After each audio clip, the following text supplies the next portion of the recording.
Assalamualaikum dan selamat sejahtera kelas. Okey, hari ini kita akan teruskan kita punya pembelajaran dengan subtopik yang terakhir dalam bab 3 iaitu 3.3 kepelbagaian dalam nutrisi tumbuhan.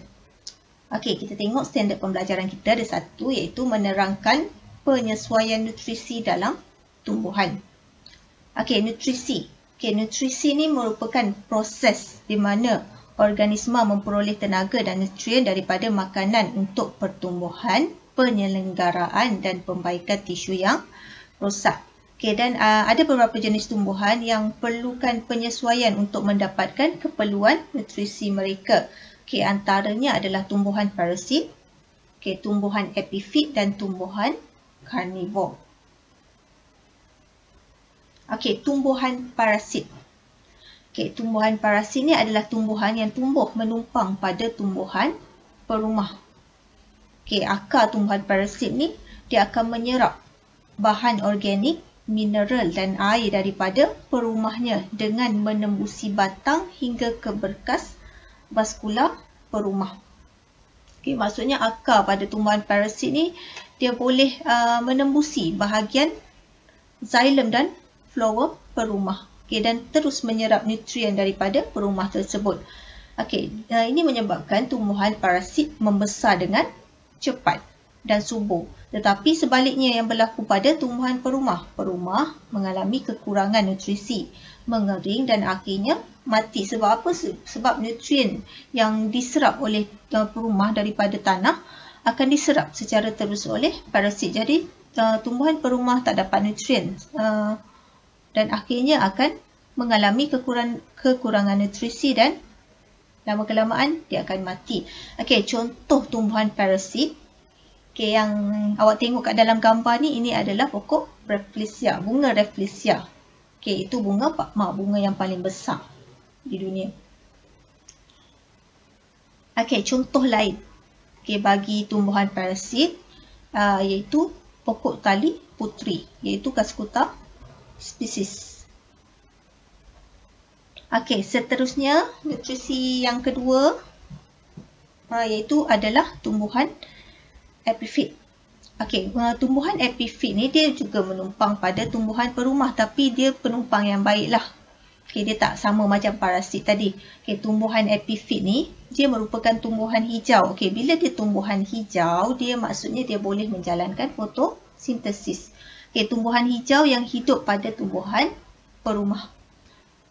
Okay, tujuan dia hidup memanjat pada tumbuhan perumah ni adalah untuk mendapat lebih banyak cahaya matahari untuk membolehkan dia menjalankan fotosintesis. Okay, ya memang dia menumpang pada tumbuhan perumah tetapi dia membuat makanannya sendiri.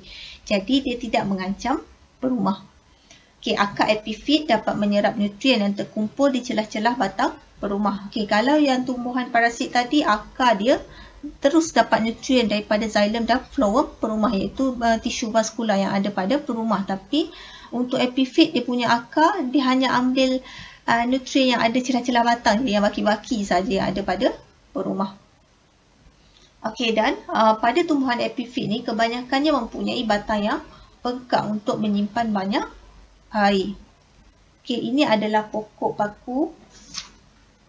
paku pakis langsui. Okay, yang memanjat pada tumbuhan perumah. Okey, selain daripada tu, contoh lain bagi tumbuhan epifit adalah pokok orkid. Okey, seterusnya adalah tumbuhan karnivor. Okey, tumbuhan karnivor ni adalah tumbuhan yang boleh menjalankan fotosintesis. Okey, dia merembeskan nektar dan biasanya lah dia mempunyai kelongsong untuk memerangkap serangga iaitu mangsanya. Okey, tumbuhan ni adalah tumbuhan yang makan haiwan. Okey, tapi tak makan manusia, makan haiwan sahaja.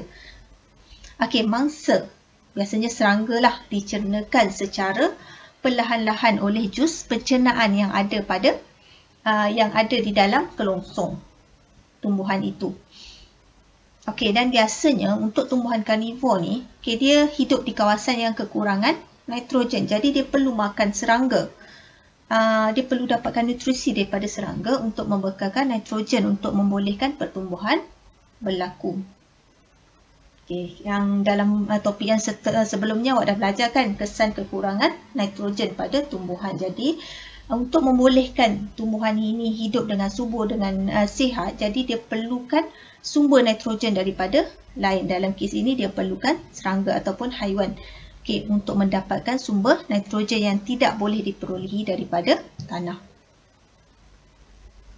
Okey, ini contoh lain bagi tumbuhan karnivor. Okey, kalau yang tadi ini adalah periuk kera.